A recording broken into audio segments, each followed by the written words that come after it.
So an ongoing issue that I see amongst the disabled community is the lack of exercise and lack of dieting. Now this is an issue, amongst people in general, and it's something that everybody should be doing. But amongst the disabled community, I really see it taking effect and take a toll on the disabled people. And so I'll talk to the parents of a disabled child or disabled person in general, and kind of see what kind of talk about their medical problems. We talk about medical problems. It's just a thing that we do. Amongst other disabled people. And one thing I noticed is that their life would be a lot easier if they would exercise and diet. Because there's so much benefit to it. So, for example, my intestines doesn't work that well. So when I eat something, it takes a while for it to digest and stuff like that, for it to go through the whole process. So I exercise and I eat the right things, so that way the process is a lot smoother and it's almost a non-issue. Another thing is like your weight, watching what you eat, really helps keep that weight off. So if you have like muscle weakness like I do, or something with your joints or something like that, when you exercise, for one, you help strengthen yourself up, and two, when you have the diet and you exercise and you're losing weight, you're losing weight, you get stronger. So there's a lot less weight on yourself. So the muscle weakness really doesn't take an effect as much as it normally would. So not on top of you just having a stronger stature, your walk and everything is going good, you're able to keep that weight off and continue going. And the best way to do it is really through dieting. Exercise, because we are limited. So that doesn't mean you don't exercise. You do the best that you can. For example, I box. I'm not gonna ever be able to compete like the way the other guys are, and box the way they do. But I do enough to my best of my ability, and as a result, I'm able to keep my weight at a certain level. Now, I do need to work on my dieting more often, but it's really hard, when you're on a fixed income, to really work on your dieting. But even then, I still try to do my best. I always have like chicken soup or vegetable soup. I always make sure that I'm trying not to eat too much, and I keep my diet pretty stable. I'm not really going overboard. I try not to do too much. I do drink a couple sodas here and there, a little too much here and there, and even things I still gotta work on myself. Trying to get to just be nothing but water, or just have a tea or juice every now and then, but mainly just drink water. And it's very important to really drink water. It helps you feel good, and exercise also helps you feel good too. Because a lot of times you get stuck in a certain mentality.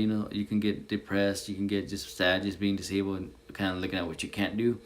So a lot of times when you do exercises and you accomplish these things, it can really change your mentality and be like, oh, I could do more than I originally thought. So like, for example, I went and did like a 5K.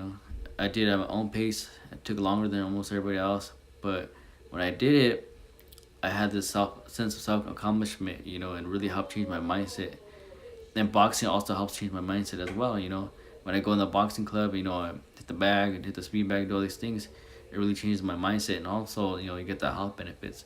So like a lot of times we have symptoms because of our disability. There are certain things that kind of creep up on us, but a lot of those symptoms can really, I'm not gonna say diet and exercise cures everything by any means, but it really does help alleviate a lot of problems, a lot of general problems. So I just really encourage the disabled community to really go exercise, and more importantly dieting, because there's some things that as a disabled person you can't really eat. So it's very important to stick to that schedule of what you can eat, and stick to what you can eat, and also find ways to cook better and have nice ingredients and all these things to help have a delicious meal. Because as much as we want to eat healthy, also we want it to taste very good. Keep snacks to like a minimum. Only every now and then. Same thing with stay away from sodas and juices and stuff like that. That I'm trying to do myself. And this is, I'm not telling you something that I don't do myself. I exercise at least 4 days a week. I make sure I have it on my weekly goals. To exercise at least 3 days a week, but I try to hit for 4 or 5. And I do at my own pace, and you build up little by little. You get stronger and stronger. Don't expect to do many push-ups as somebody that's not disabled. Don't expect to be able to run 3 miles. Like another regular person would. If you only could run 1 mile or even jog a mile, or if you're in a wheelchair, go a certain amount of distance. Do what you can. You push yourself to as much as you can, but you have to be careful not to hurt yourself. Same thing with the dieting. Sometimes like my energy when I do some of my medical procedures sucks the life out of me. So I really need sometimes sugar and sometimes red meat to help replenish my my strength. but at the same time I can't overdo it where like I'm starving myself of none of the stuff that I really need to help get my strength back.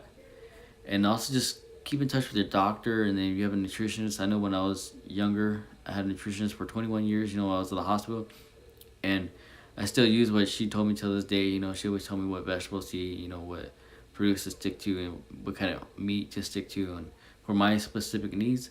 And some of you, if you have a doctor or a nutritionist, you can talk to your doctor and nutritionist to see what you can eat and what you can't eat, what's be best for your disability and what's not. You'd be surprised, how much diet and exercise could really help you.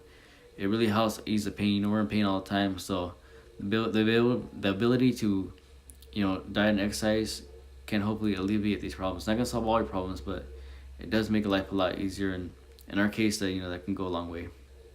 Thanks for watching the video. Bye.